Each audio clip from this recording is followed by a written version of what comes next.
because we're going to have a graphic that comes across. Okay. And then, but just say, my new segment, smash or pass, and then whatever. Transition to me and I'll start talking. Okay. Smash or pass, not smash or dash. Right. Okay. Would you rather smash or dash? No. I don't know. Is it different? Smash or dash? I think you can smash and dash. Hey, that's the middle of the road one. Yeah. I'm going to smash, but then I'm going to dash. Well, I won't be calling you the next day. At all. And don't call me. Speaking of, I gave you the wrong text number. The wrong one digit was off. Yeah, it's funny how that happens. Ready when you are. Okay.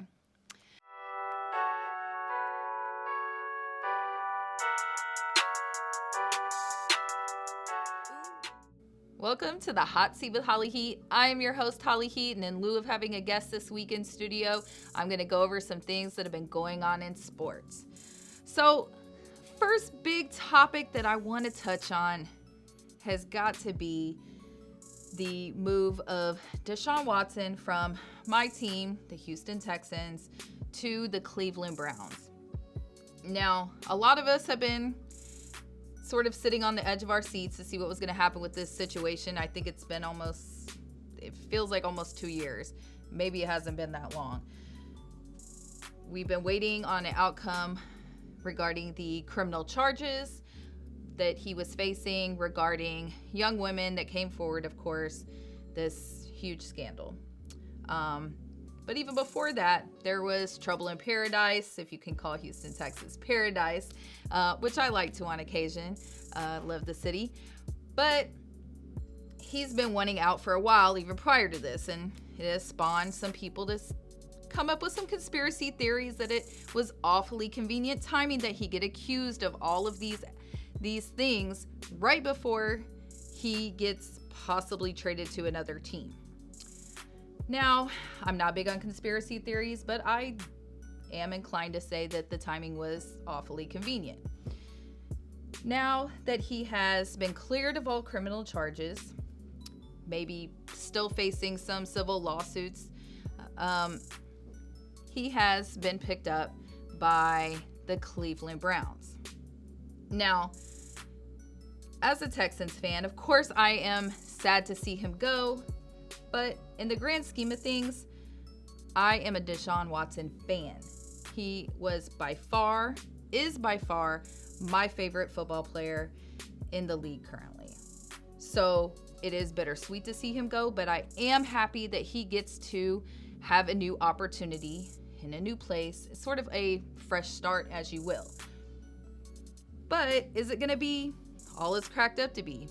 Because the Cleveland Browns don't necessarily have a sterling reputation as far as their ownership and organization and so forth. So will Deshaun Watson be going into another kind of piss poor situation as far as front office and ownership like he was in Houston? I guess only time will tell. He certainly has the pieces around him to make this season the best maybe he's ever had. Because let's face it, while he was in Houston and he was beloved and we did go to the playoffs several seasons in a row, I believe it was 6. I'm not sure how many he was here for. But Deshaun Watson and the Houston Texans did not go as far as maybe some people thought they should have. I personally like to keep my expectations rather meager. But some people think that perhaps he should have gone farther. Will he be able to prosper under a new organization? Will he be able to prosper with maybe better pieces around him? He had some pretty good pieces in Houston, so that's going to be hard to say. What I do know is that I think he deserves a new opportunity. He was not convicted. He was not charged with any of these crimes that he's been accused of. So I deserve that this young man needs a fresh start. Now, I wish the Texans would show as much fervor when trying to put a team together as the Cleveland Browns have, or any other team during this offseason has.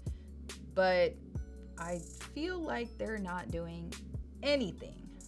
I guess Davis Mills is our quarterback. I guess that's what we're going with since we haven't seen anything else arise. I really don't know what's ahead for my Texans, and I would like some sort of reassurance from somebody that there is some sort of direction here. Where are the Texans going? What are our goals for the season? What does the long-term picture look like? Is there a long-term picture? Sell the team? I don't know. Something's got to give. I just wish I saw as much enthusiasm or effort toward rebuilding the team in Houston as I've seen other teams putting toward building a team. But I'm gonna give them a break, and and I'm not gonna say I'm holding my breath because I do love my team, but it's time to do something. Texans, do something for the fans. We are trying to hold on here. As a Texans fan, I am sad to see him go. I don't really know what's to come for my organization. I'm still going to root for them, but I'm also still going to root for Deshaun Watson because he is still my favorite player. I want to see him do well. I want him to utilize the pieces around him, and I want him to go as far as his talent takes him. Those are my thoughts on Deshaun Watson's move to Cleveland, and I wish him the best, but I'm sorry to see him go. On that same note, go Texans. So let's talk about Kevin Durant. The irony of me saying that statement after so many years of talking badly about him it's quite comical. I'm sure several of you think so too. But I was just keeping an eye on the score. It looks like they just lost this game to the Bucks, to Giannis and them. Giannis put up a crazy amount of points. Should still definitely be an MVP discussion. But Kevin Durant and Kyrie Irving, and from the stats tonight, it looks like they kind of evenly contributed. They still managed to lose, but to a very good team. I am hopeful that KD, under the leadership of KD and Kyrie, that the Nets will win the Eastern Conference. Now, I know you're hearing, it sounds like nonsense. And that's fine because they are toward the bottom of the conference. I get it, right? But Kevin Durant is one of the most lethal scorers of all time. He manages to persevere. I again am under the impression that had his foot not been on the line, or had he had any, just like an ounce of help, not like an injured James Harden, not like an out Kyrie, just any kind of help, I think the Nets would have won the championship last year. Again, under the leadership of one Kevin Easy Money Sniper Durant. There is not a doubt in my mind. So, that being said, I am definitely not counting the Nets out. Yeah, they're at the bottom of the conference, and they have a little uphill battle and maybe some meshing involved with Kyrie being there and the other pieces that they're trying to make work since James Harden decided to leave and go to Philly, which don't put your money on Philly. But it's important to know that under these types of circumstances, and this is kind of a generalization of me as a fan, I like the underdog. I like the underdog story, and it feels weird to actually call Kevin Durant the underdog, knowing that he is one of the best players of all time. But he is quite literally the underdog this year. He was last year when he made the decision to leave Golden State, venture out on his own, so to speak. And I know people will say there was another big three. Well, we see how that big three worked out. And Kevin Durant still persevered with it was just the toe. It was the toe on the line, but he is an underdog. But I still put my money on that underdog because at the end of the day, that is Kevin Durant. And I have all the faith in the world in him. I would put your money on the Brooklyn Nets to win the championship this year. I'm saying it right now. I know it's crazy. It's crazy. And I know. And I know. But I'm saying it right now. That's where I'm putting my money because I have all the faith in the world in Kevin Durant. Moving on. And now on to one of the most wonderful times of the year. That's right, March Madness. It's not just a song by Future.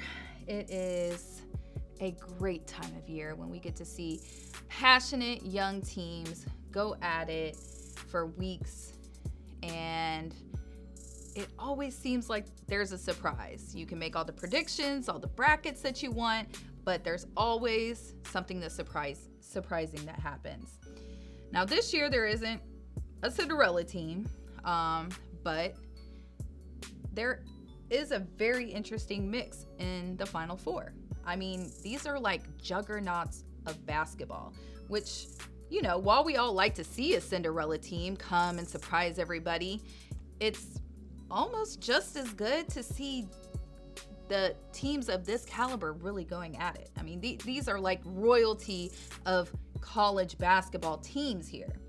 Now, of course, in particular, we're talking about North Carolina versus Duke. It's a big deal, right? Okay, because they've never met before in the tournament, and to meet in the Final Four, it's like storybook. And not only that, but the fact that it is Coach K's retirement year. Yeah, North Carolina beat Duke in their last home game, and it was kind of disappointing. There were a lot of memes going around and so forth, per the usual. But what's going to happen when these two face off Saturday night? I couldn't tell you. I don't know who I'm putting my money on, but all I know is I'm going to be front row and center to watch this incredible game with an incredible coach on primetime TV Saturday night. Villanova and Kansas, again, two juggernauts in college basketball. All I can say is that I'm super excited about this Final Four, and I have zero prediction on who I think might win this thing, but I just know that I don't think there will be any blowout. I think they will be tight games, and I expect an even better championship game on Monday. So I've read your comments. I've heard what you've said. How can a woman possibly know anything about sports? My show, The Hot Seat with Holly Heat, is an experience for sports fans to get to know athletes, fans, and myself through an outside-the-box perspective. This fall, you'll see who sits in my hot seat. Now it's time for my new segment, Smash or Pass. I am passing like Tom Brady. I can't take this organization seriously right now. Furthermore, I can't take Tyreek Hill that seriously right now. I do think he will probably get exposed this season. But since he said he wanted to race Usain Bolt and he thinks he would beat him in a race, I can't take him seriously. That's a pass. You know what? I'm gonna smash. Definitely gonna smash, because for the conviction it took for Tom Brady to say, F these kids, and okay, they probably didn't take that much effort to say F these kids. I say it every day.